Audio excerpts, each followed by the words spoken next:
Oh, yeah. That is my favorite story. Yeah. Okay, so here's this.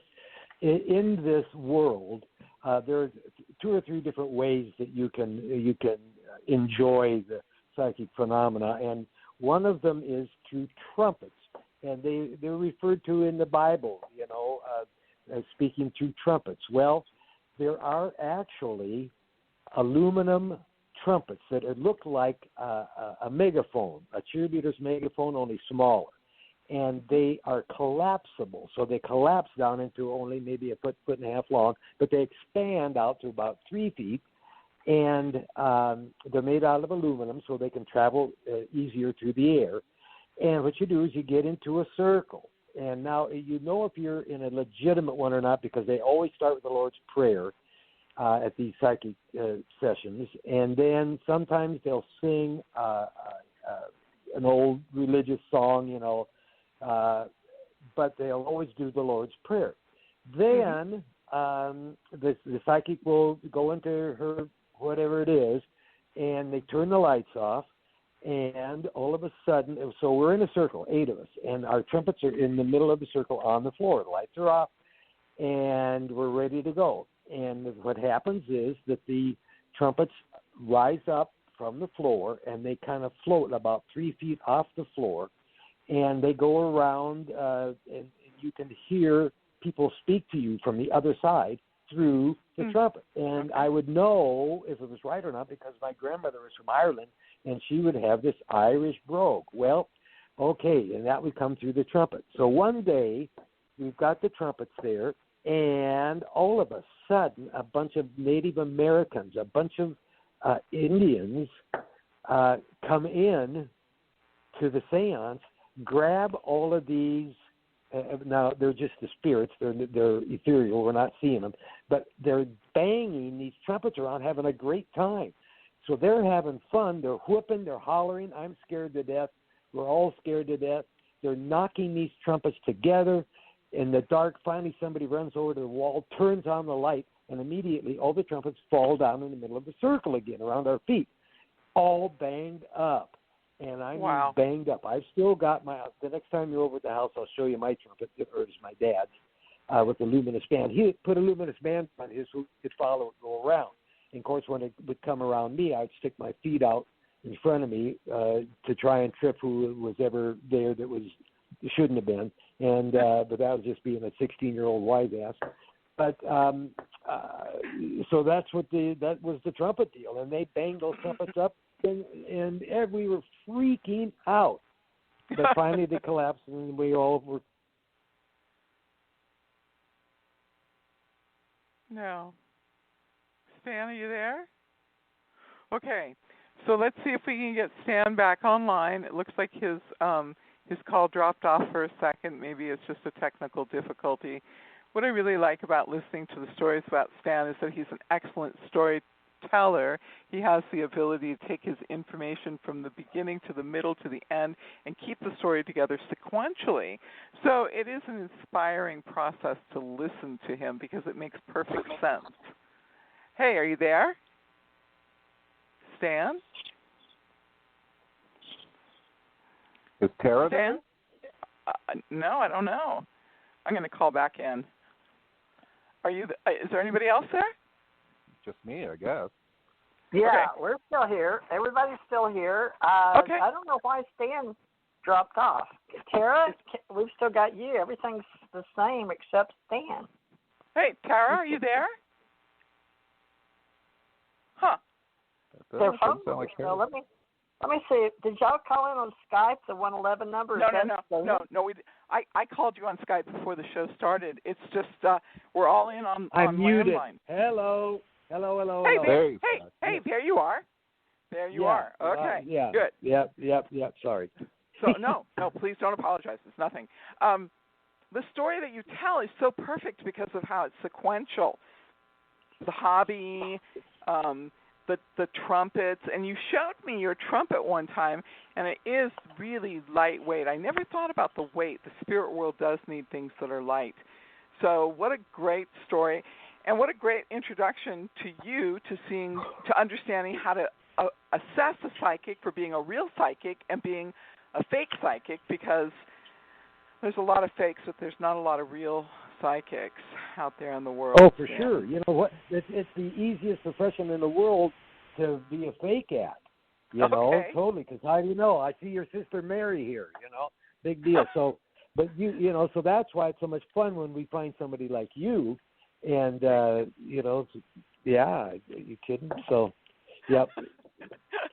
You know, we met at that party, and I would walk up to a table at the restaurant, and I would say to them, you know, I'm part of the Spontaneous Fun and Entertainment table side today, and it's my job to entertain you, and I'm the psychic. And so everybody at the group did their little reading, and it came your turn. You did your reading, and you know what you did? You looked up at me, and you go, "You're for real?" And I go, "Oh yeah." It's so funny because it was a surprise to you, and I was always surprised earlier in my career when people would say to me, "Well, you're for real," and I was like, "Yeah." And so I didn't know there was another type. I was quite sheltered in my early life. So yeah, but and I'll tell you why we continued a good relationship with you at Disney was because you know, you were real, but you didn't tell. We had one psychic that I'd hired that actually told this poor lady about a car accident that she was going to be in. She left the room crying, you know, and I could not believe it. But you never do that. Even though you might see something that's a little hazy, you don't go, "Hey, you're going to drop dead tomorrow," you know. And we had a couple of people that kind of took themselves too seriously and not realize that you can't do that when you're entertaining at Disney. You know, everybody's at the party. Everybody's having a good time. That's all I need is for somebody to – that's like one of my greatest – I mean, sometimes people cry out of happiness or they cry because it's very real for them and it touches something inside of them.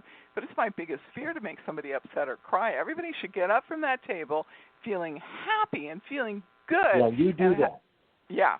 So maybe a little too sprightly. Yeah, you do that, Suzanne. Yeah, okay. Yeah, well, you do thank you.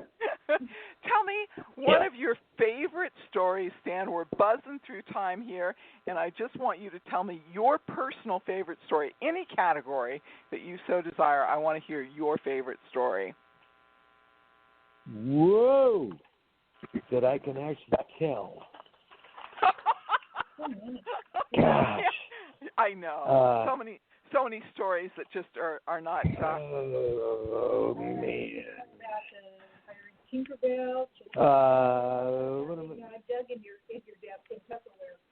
Or not Doug. Oh yeah, there's a good story. So, one of the fellows in the Disneyland band had passed away, and they had asked that I take his ashes. He's a good friend of mine. And spread them behind, you know, some different places around at Disney. Some in the moat, some in this is, you're not so, obviously it's a federal offense to do this, so I don't do it every day. But so I've got this buddy of mine's ashes that the family had given me, and I've got them in the office, and I've got them inside a credenza in a Tupperware. You know, with the Tupperware lid on there. Well, in comes my friend, and he is a funny guy, a storyteller, and a this and that. And he's walking around he used to have the same office that I had. So he's coming into his old office doing this whole routine. You got the same mirrors, you got the same couch. And he goes and he opens up the credenza and he picks up this full of ashes. And he puts his hand in there and he says, "And you got the same kitty litter." And I said, "Do you remember so-and-so?" And he said, "Yeah, I remember." I said, "You just had your hands in him." And my buddy went totally white, sat down on the couch, and I thought he was going to pass out. But, you know, so, I mean, that was kind of a funny story. I love it. It was funny to me. I love it. I just love it. I just love it. So you have raised. Your mother was a concert pianist. Your father was a trumpet player, and I don't remember. You told me one of your uncles played a wind instrument. But tell me who else behind you was a musician. Well, my mom wasn't necessarily a concert pianist. She was a piano player, and a vocal. Her main thing was vocal, and she had done her graduate work in vocal music at Drake University, as my dad had in instrumental. And then her father and her brother both played in bands in Central Florida that were a la John Philip Sousa. Here is an interesting phenomenon of the 20s and 30s. Okay. There are a lot of mines, coal mines and different kinds of mines, but particularly coal mines in central Iowa. Big ones, big mines. Everybody was a miner back then. Well, these mines actually had their own bands with their own uniforms. So, and they would not necessarily compete with each other, but the whole Midwest at one point always had live bands playing these community bands or the mine bands in the town square, like we have a town square at Disneyland. So it was interesting that my grandparents and uncles actually played in those mine bands, you know. So wow. I was kind of into it, you know, from way back when. So I couldn't get out of it. I wouldn't have wanted to, but I mean, you know, it's just interesting that they were all musicians. So my dad was a great trumpet player and a great teacher. So then, how did you mentor your sons into their love of music, and how did you, I mean, I think as a parent, you have an intuitive sense about what a child is capable of, and so talk to me about how you were able to spot their skills. Okay. Well, with both of them, I decided that when they were young, I was not going to push them into being into music if they didn't want to be, for sure. Not that I was, but I'd seen too many parents do that to their kids. So I introduced the boys to Josh to drums, Jason to keyboard and woodwinds at a young age, and then I got them really great teachers, the best I could find. And then I thought, you know what? If they are going to dig this and dig into it, then I'm going to support it. If they want to quit and if they don't practice, blah, blah, blah, I can support that too. You know, they can be doctors and lawyers. So as it turns out, they both really took to their instruments. And Josh, we used to have to beg him to quit practicing. He would be up early in the morning practicing. When he turned about 15, between 15 and 16, he had a chance to go around the world playing drums with a fellow by the name of Michael Damian. So I had to go and talk to his counselors about him dropping out of school and maybe, you know, figuring out how we were going to do that to go on the road, because I figured this is a great experience. You know, now my in-laws, you know, hated me for a few minutes, but I thought this was going to be a great experience. So I went to the counselor, and I asked the counselor. The counselor said, you know what, let's talk to some of his teachers and see what they say about Josh leaving school at 15. And they all came back the next day with me, and they said, Josh does not belong in school. He sits in the back row, pulls his cap down, and he reads drum magazines. So let him go. So my deal was with Josh in those very first world tours was that he would take his books with him. Then I would get the assignments from school at El Dorado High School and then send those out to him on the road. The band always stayed in the Hiltons. So my deal was that I would get those books and then study to the Hilton at the next city, and then they would send it back to me and blah, blah, blah. Well, guess what? That lasted for about 2 months, and then it was over. But Josh did finally finish, and interestingly enough, he took his GED. But Josh is one that always is reading. He loves to read. He speaks really well.